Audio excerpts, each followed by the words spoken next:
अध्याय 1 श्लोक 10 अट्कम तदस्माकं बलम भीष्माभिरक्षितम पर्याप्तम त्विद्मे तेषां बलम भीमाभिरक्षितम। अर्थात कौरव सेना के सेनापति पितामह भीष्म थे। एक असाधारण योद्धा होने के साथ साथ उन्हें एक असाधारण वरदान भी प्राप्त था। वह अपनी मृत्यु का समय चुन सकता था। इसका मतलब था कि वह व्यावहारिक रूप से अजेय था। दुर्योधन को लगा कि भीष्म के आदेश में उनकी सेना अपराजेय है, जबकि पांडव सेना को दुर्योधन के शत्रु भीम ने सुरक्षित कर लिया था। इसलिए उन्होंने अपने पितामह भीष्म की ताकत की तुलना अपने चचेरे भाई भीम से की। विनाश काले विपरीत बुद्धि जैसा कि कहावत है, जिसका अर्थ है कि जब अंत निकट आता है तो अहंकारी लोग अपनी स्थिति का मूल्यांकन करने में विनम्र होने के बजाय घमंड में लिप्त हो जाते हैं। भाग्य की यह दुखद विडंबना यहाँ दुर्योधन के आत्मा आक्रामक कथन में परिलक्षित होती है कि भीष्म द्वारा सुरक्षित उनकी सेना की ताकत असीमित थी।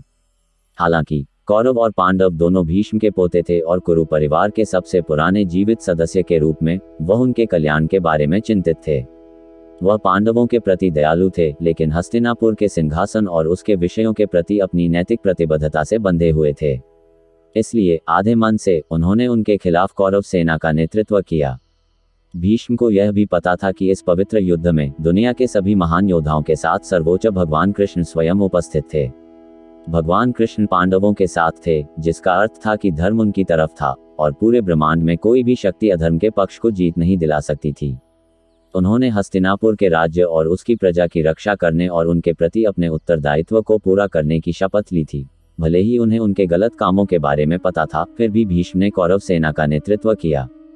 भीष्म का यह निर्णय उनके चरित्र की ताकत और गूढ़ व्यक्तित्व पर जोर देता है।